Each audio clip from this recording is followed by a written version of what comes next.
राम राम। मैं गौरव कुमार आपका आप ही की यूट्यूब चैनल में स्वागत करता हूं। आज हम बात करेंगे एक ऐसे शेयर के बारे में जो पहले तो मतलब टेलीकॉम सेक्टर में काम करती थी, लेकिन अब वो केबल सेक्टर से जुड़ गई है, केबल इंडस्ट्री से, और बिजली पावर सेक्टर से जुड़े हुए कार्यों को संपादित करती है।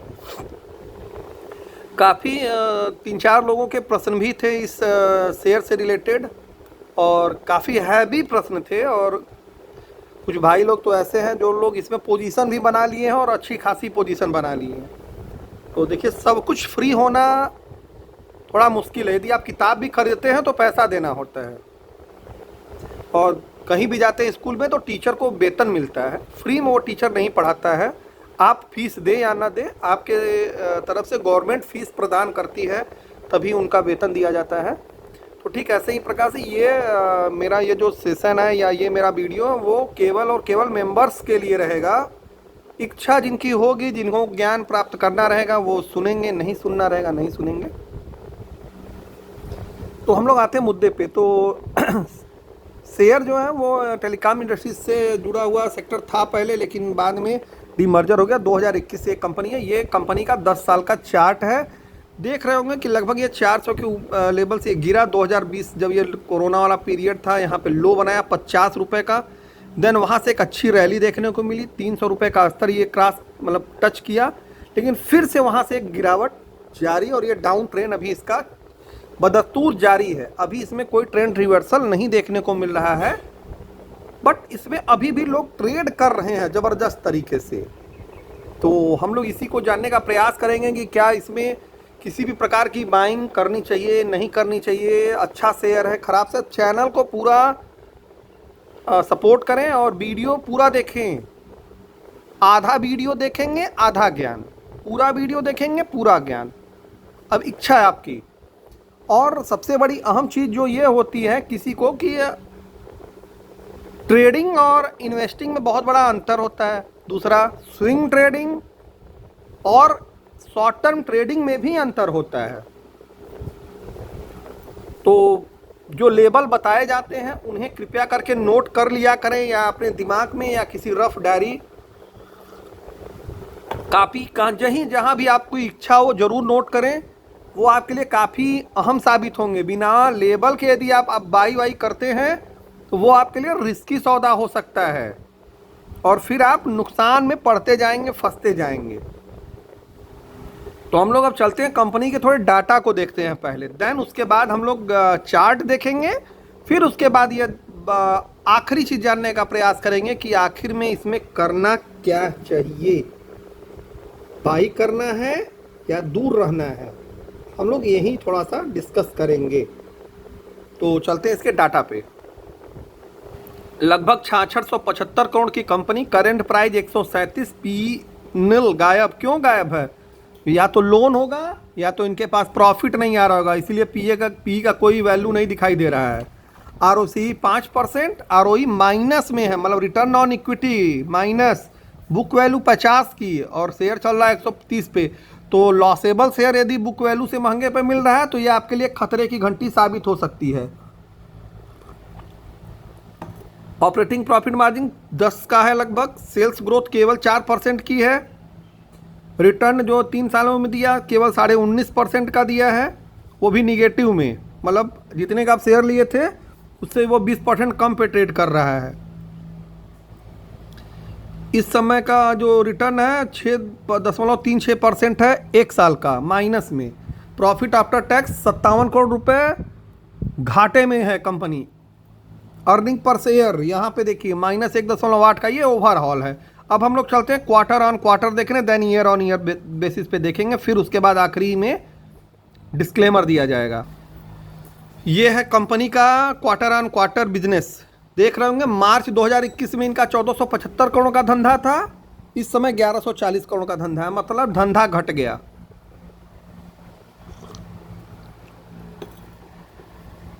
बीच में इन्होंने 1-2 बार 2022 में अच्छा बिजनेस करने का प्रयास किया था, लेकिन उसके बाद भी डाउन ट्रेंड ही चालू है।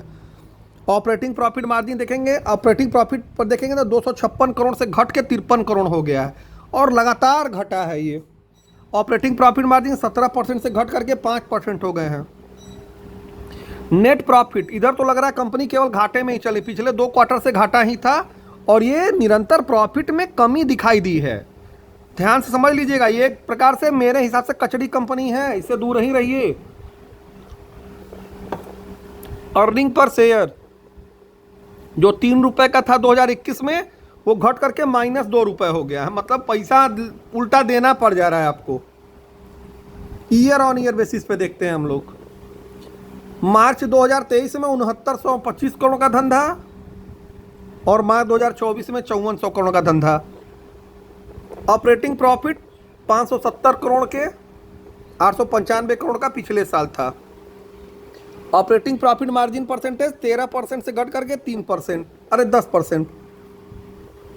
इंटरेस्ट कॉस्ट इनको 369 करोड़, मतलब लोन तगड़ा है लग रहा है कंपनी पे। अदर इनकम्स इनको 68 करोड़ की आय हो गई है, नहीं तो हालत और पंचर रहता। नेट प्रॉफिट इनका 127 करोड़ से घट करके 57 करोड़ हो गया है। निरंतर इधर भी देखेंगे तो नेट प्रॉफिट में कोई बहुत खास नहीं है 2013 से। रिजर्व इनके पास 1943 करोड़ के हैं, लेकिन उसके अगेंस्ट में बारोइंग 3583 करोड़ की है। ये भी इनके लिए निगेटिव साइन है। एसेट्स भी इनके पास घटे हैं, 500 करोड़ के एसेट्स घट गए हैं। नेट कैश फ्लो निगेटिव में है। कैश कन्वर्जन साइकिल निगेटिव में है। एफआईआईस डीआईआईस के पास थोड़ी हिस्सेदारी बढ़ी है। प्रमोटर के पास हिस्सेदारी 44% है। पब्लिक के पास 33.5% है। केवल एक ही अच्छी चीज़ देखने को मिली, इसमें एफआईआईस और डीआईआईस ने अपनी पोजीशन बढ़ाई है। अब हम लोग चलते हैं, इसको देखते हैं कि जब बढ़ाई है तो चार्ट पे क्या ये चीज़ें दिखाई दे रही हैं या केवल बेवकूफ़ बनाया जा रहा है। हम लोग यही देखने का प्रयास करेंगे। ये है शेयर का चार्ट, स्टरलाइट टेक्नोलॉजी के नाम से है। देख रहे होंगे मार्च क्वार्टर से जून क्वार्टर के बीच में, नहीं हाँ ये सही बात है, मार्च क्वार्टर से जून क्वार्टर के बीच में शेयर की ये स्थिति है। यहाँ पे वॉल्यूम के स्पॉट्स दिखाई दे रहे हैं। टाइम मतलब कुछ जगहों पे आप देख रहे होंगे बड़े बड़े वॉल्यूम के स्पॉट्स हैं, मतलब ग्रीन कैंडल में बाइंग हुई है। और मार्च से दिसंबर के क्वार्टर के बीच में देखेंगे तो यहाँ पे छोटे छोटे ही हैं, लेकिन यहाँ पे वॉल्यूम के स्पॉट्स दिखाई दे रहे हैं। तो मतलब यहाँ कोई ना कोई प्लेयर बाई किया है। तो कौन बाई किया था? एफआईआई डीआईआई, जो कि यहाँ आपको चार्ट पे भी दिखाई दे रहा है। 5 साल का चार्ट देखते हैं तो अभी ये शेयर बिल्कुल डाउन ट्रेंड में है। तो अभी क्या करना है? बाई नहीं करना है, एकदम बाई नहीं करना है, टच नहीं करना है इसे। लेकिन जो लोग जबरदस्ती बाई किए हुए हैं, 1 दिन की कैंडल देख करके, 1 घंटे की कैंडल देख करके, 2 दिन की कैंडल देख करके, भैया उनके लिए नियम कानून नहीं होते हैं। जैसे ऑप्शन फ्यूचर इंट्राडे वालों के लिए कोई नियम कानून लागू नहीं होते हैं, वैसे ही एक कैंडल 1 मिनट की कैंडल देख करके बाई सेल करने वालों के लिए कोई नियम कानून लागू नहीं होते हैं। वो लोग अपने मन के मालिक होते हैं। उनको समझाएंगे आप, वो समझेंगे है नहीं, आपसे अपितु शरारत कर लेंगे, अपनी वो अलग से गाथा सुना देंगे आपको, आपका भी दिमाग डिस्टर्ब हो जाएगा। तो ऐसे लोगों के लिए यह मेरी सलाह नहीं है। बिल्कुल मेरी सलाह उन लोगों के लिए है जो थोड़ा कंपनी के फंडामेंटल देख करके, चार्ट देख करके तब बाई करते हैं। चार्ट इसका डाउन ट्रेंड में नेवर एवरेज डाउन कहा जाता है। डाउन ट्रेंड के शेयर में ना तो एवरेज किया जाता है ना तो बाई किया जाता है। क्या किया जाता है? इंतजार उसके अप ट्रेंड की तरफ निकलने का। जब तक वह अप ट्रेंड की तरफ नहीं निकलता है तब तक बाई नहीं करना है, वेट करना है। तो बाई कब करना है ये हम लोग थोड़ा सा देखेंगे। पहले हम लोग 1 साल की कैंडल देखते हैं, अरे चार्ट देखते हैं। ये है 1 साल का चार्ट करीब करीब। यहाँ से आप देख रहे होंगे पूरा दिखाई दे रहा होगा। जो लोग इस लेवल पे बाई किए होंगे, इस लेवल पे बाई किए, वो लोग फंसे रहेंगे ऐसे ही। अब वो अलग बात है कि कभी कभी बीच में वॉल्यूम के स्पॉट्स आ जाएं, अचानक से 2-4% ऊपर चला जाए शेयर, तो वो एज ए ट्रैपिंग होती है। या बड़ा प्लेयर जब एंट्री करता है तो बार बार शेयर को नीचे रखता है।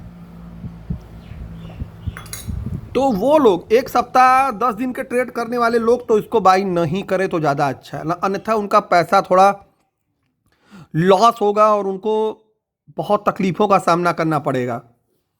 इसलिए इस शेयर में अभी किसी भी प्रकार की कोई बाइंग एक्टिविटीज न करें। कब तक? 175 रुपए तक बिल्कुल न करें। 175 रुपए के बाद शॉर्ट टर्म के लोग बाई कर सकते हैं, मतलब जिन्हें शॉर्ट टर्म ट्रेडिंग करनी है, मतलब 2, 4, 5, 10, 20 रुपए, 10 से 12 रुपए के लिए, मतलब 5 से 7% के लिए, उनके लिए टारगेट 195 का मिलेगा। 192 का पहला, 195 का दूसरा, 2 टारगेट मिलेंगे। स्टॉप लॉस उनका रहेगा 170 रुपए का। अभी बाई करेंगे, अभी तो रजिस्टेंस के पास ही ये ट्रेड ही कर रहा है। इसका एक मेजर रजिस्टेंस है 150 रुपए। 150 रुपए के ऊपर ये तो निकलने ही नहीं देगा जल्दी।